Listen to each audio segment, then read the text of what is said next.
Hello everyone. The 8th of March this year is International Women's Day, a global day celebrating the social, economic, cultural and political achievements of women.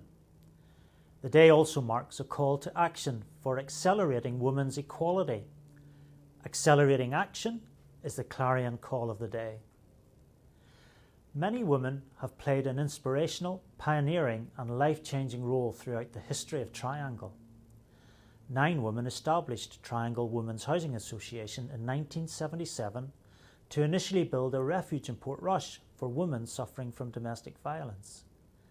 They also went on to commission research undertaken by the new University of Ulster into the needs of people with learning disabilities and their families. This ultimately resulted in the supply of accommodation and support and care services.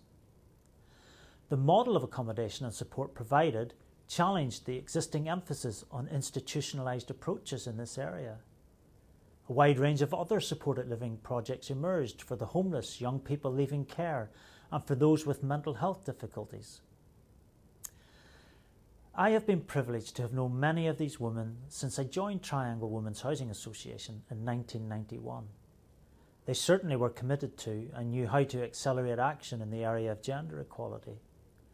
Triangle's first Chief Executive Officer, Edna Dunbar, still lives in the Triangle area and was a fantastic personal mentor and example to me and many others still in Triangle until she retired in 2007. Women, of course, continue to play a key role on the board and leadership team here at Triangle. They are building a bright future for service users and the organisation. Why is it, however, that while we can remember and celebrate so much about women's influence on our lives and the wider community, that yet all the data and experience of women confirms that gender parity is still a long way off?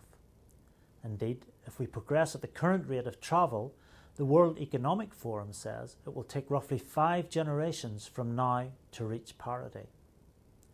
The systemic barriers and cultural biases, violence and abuse that women face, both in personal and professional spheres throughout the world, needs to be challenged and resolved urgently.